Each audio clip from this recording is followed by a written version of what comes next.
Blot the egg on an absorbent towel and remove ragged, unattractive edges, if any. Place the egg on top with a hand. Top with hollandaise. Parsley can be used as an additional garnish, but it is optional. Eggs can be done in advance by using the same method, only undercook eggs slightly in shock and ice water, drain, and store on an absorbent towel. To reheat, dip in simmering water for 60 seconds. Your Eggs Benedict is now ready to serve. Right.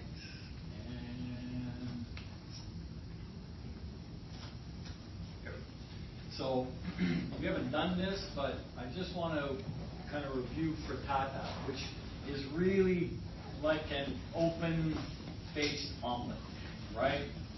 So in this particular case, squash, spinach, and leek, right? And so we've got 125 grams of leek, 30 grams of squash, 25 grams of spinach leaves. So we're going to process all of that, get it ready, blanch the spinach, right? Beat our eggs, add them to the vegetables, right? So you take those, add it to the vegetables, salt and pepper, heat the butter over a moderate heat in a well-seasoned or preferably non-stick pan, right? Add the egg mixture immediately, lower the heat to as low as possible, and cover loosely. When they talk about covering loosely, usually it's like some parchment paper or something that won't totally cover the pan. And we want to cook it nice and slowly. We would still like it to be creamy in the middle. All right, so we're not going to cook it dry. We're not going to cook it dry.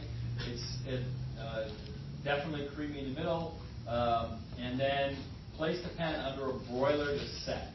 So the broiler, salamander, right? We don't have one of those in the kitchen.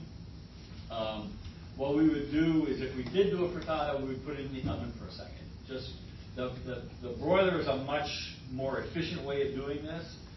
But in the oven for a sec, just let it set up a little bit, and then slide and serve. I cut into wedges. I don't know if it's necessarily, but this is something that some restaurants do. I don't see a lot of frittatas out there these days, but popular. It can be a popular dish, and when I've done them for brunches, they usually sell quite well, depending on what there is. What's the key to selling a frittata? Yeah, put shrimp in it. Yeah, anytime you want to sell something, put shrimp in it. Yeah, everybody likes shrimp, right? So if you want something to sell, right, shrimp. That's why I'm always wary of when they say, oh, we got a special, we got stewed chicken and a skewer of prawns. It's chicken and prawns. Why the prawns? Why are we adding the prawns? Prawns is the thing that sells the dish. We got to get rid of this chicken. We got all this chicken laying around. So yeah, whenever you add prawns to something, immediately sells, right? So shrimp, a shrimp frittata. We can put one on as a special maybe next week and see what happens. I'm quite sure it would sell quite well. All right. So egg cooking, moderate low heat all the time. Moderate low heat, and like I said downstairs, plates shouldn't be waiting on eggs. It's a relatively fast procedure, and you gotta get used to that pace, right? When we're on the line, there's no standing around waiting, especially when you're on eggs. It's go, go, go. Here. I think we can review this one more time too, because it's easy.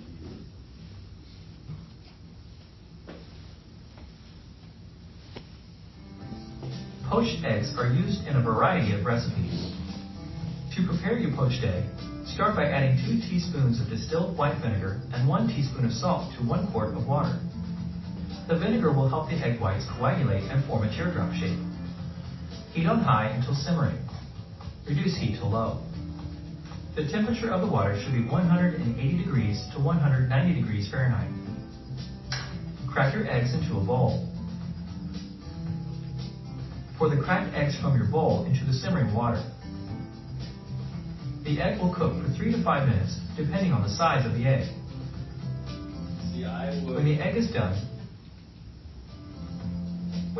done, I prefer, I don't like that, where the egg totally flattens out on the bottom of the pan. What we want to have happen is that teardrop kind of effect happen, all right? So there needs to be enough movement in the water to create that teardrop effect, all right? But not boiling, right? So we need to have the water moving enough so that when we crack the egg into it, it creates that teardrop and doesn't flatten right out on the bottom of the pan, all right? I mean, it can still poach, yes, but it's not perfect, right? The perfect thing is to get that nice teardrop shape to the egg. Edge of the egg. When the egg is done, remove with either a slotted spoon, a spider, or a skimmer. Blot the egg on an absorbent towel and remove ragged, unattractive edges, if any. Eggs can be done in advance by using the same method, only undercook eggs slightly, then shock in ice water, drain, and store on an absorbent towel. To reheat, dip in simmering water for 60 seconds. Now your poached eggs are ready for your desired application. So when we're doing bennies, it's always best to poach ahead of time, have them pre-poached, all right?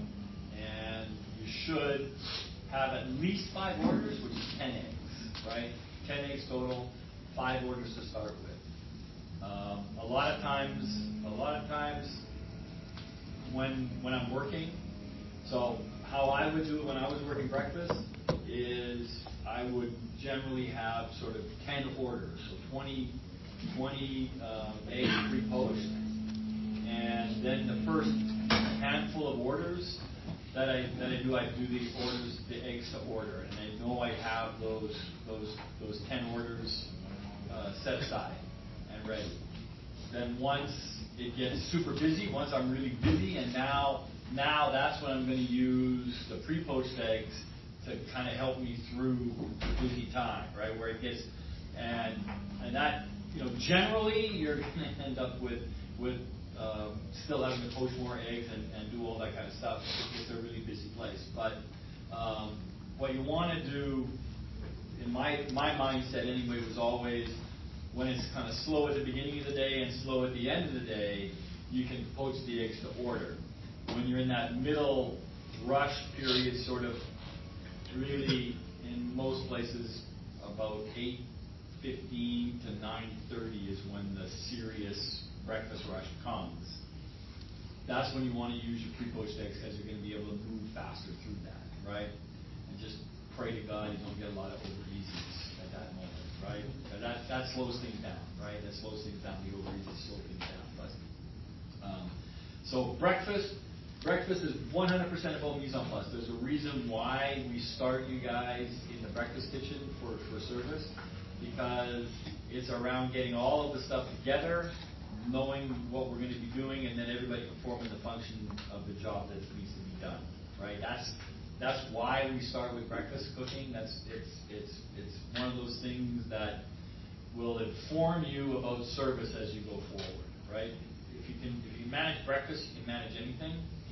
The question becomes transferring those skills to other areas, right?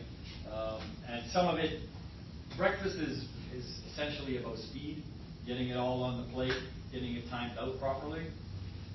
There needs to be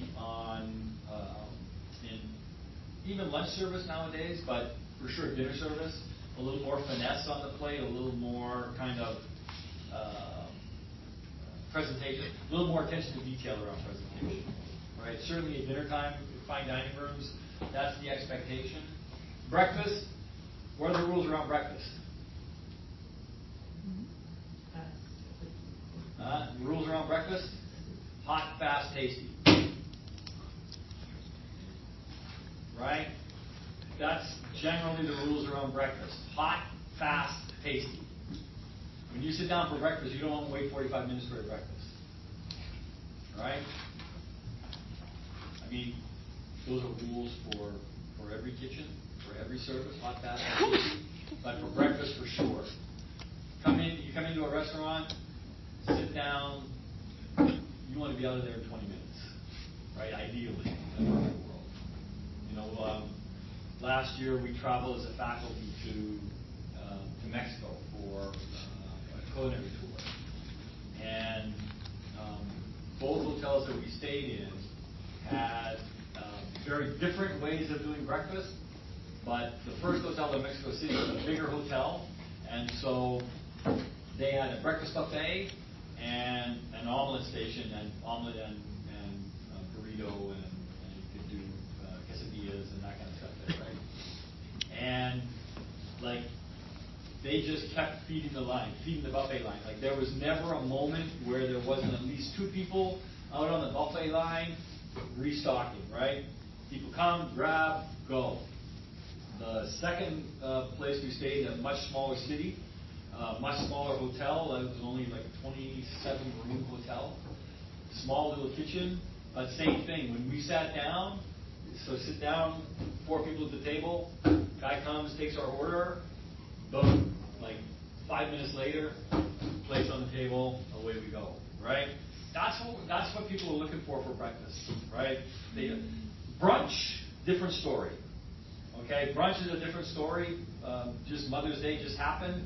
So Mother's Day brunch, like that's more of an event, right? Where mom gets to be taken care of, and oh yes, mom, sit down, and mimosa for mom, and special roses for mom, and so that's brunch is different, right? Brunch is very different. Brunch is more of a relaxing. That's why cooks hate brunch, right? Yeah, it's terrible.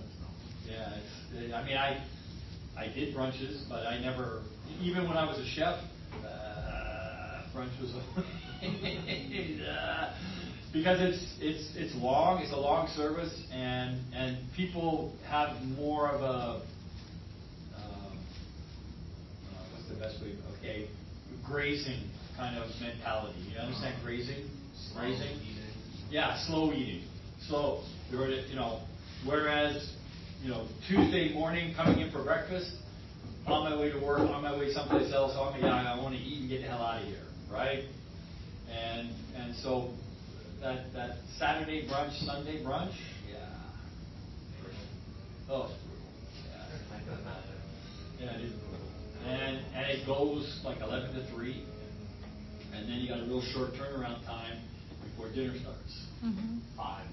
Yeah, right. So you got a short turnaround, 3:30 brunch finishes, clean down the kitchen. While brunch is going on, the dinner guys are in there trying to prep up the dinner stuff. Yeah, it's never good. The only people who like brunch are owners, because it's red. Right? They're not in the kitchen, though. They're not in the kitchen. All they're doing is sitting outside going, "Oh, the holidays are a little acidic today, guys." I don't know what you can do about that.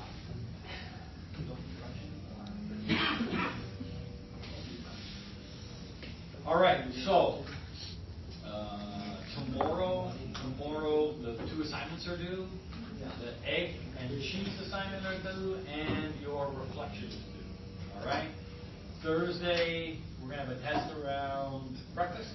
All right. So read the chapter on breakfast.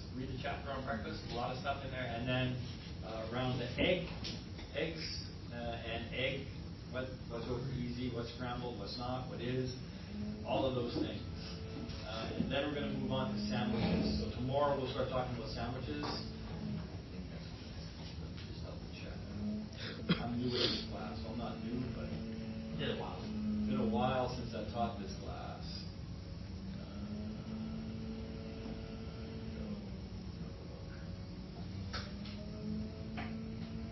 Might be dairy.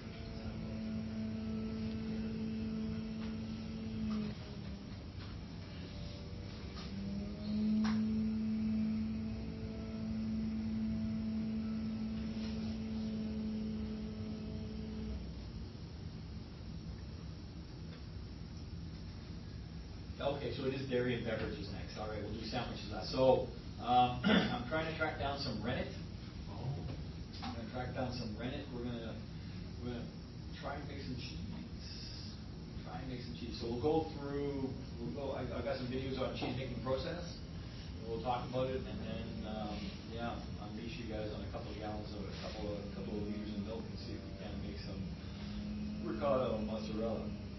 But first thing, gotta get some rennet. First. And, all right, so 36 questions on breakfast on Thursday, and these quizzes represent 35% of your mark, right? 35% of the quizzes. Okay? Yes, sir?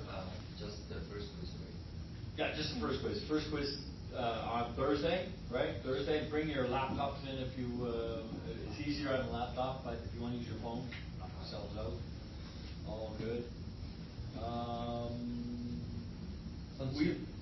It says on each assignment when it's due also, like it says in the... Yeah, so second Wednesday, right?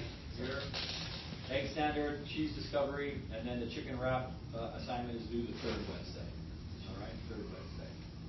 Thank you, Sean. And that way, the reason that we've kind of front-loaded those assignments is then that way I can have the marks all to you before you did that last week, so you kind of know where you stand. All right, and you'll have had, so by the end of the third week, you'll have all the assignments in and 2 of the quizzes in, so you should have a fairly strong idea of where you are in terms of your mark at that point. All right.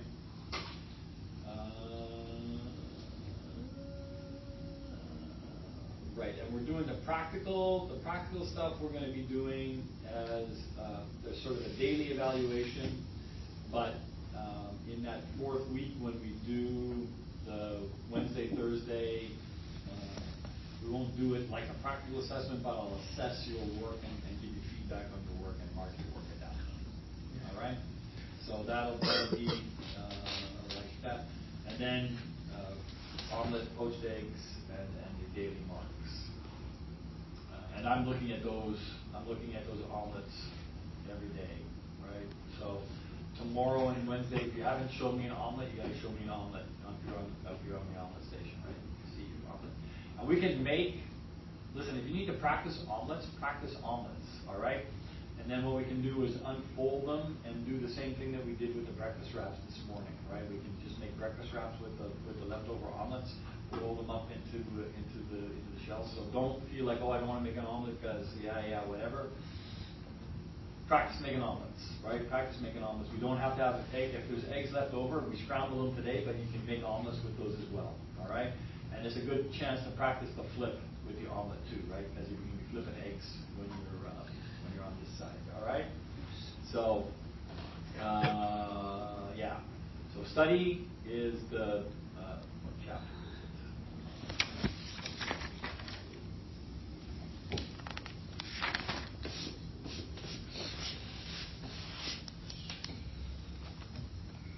I think it's chapter 28. 25. Chapter 25. Breakfast preparation. Okay, so that's where you're going to have to read through and study. There's a lot of information in there. It doesn't really cover the meats, touches on the meats, but essentially meats, pork done 1,000 different ways, right? Essentially, the North American breakfast is pork done 1,000 different ways.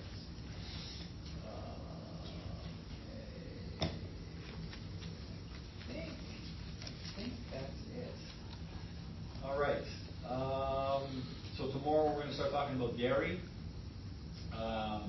Today we've got to go down. We've got to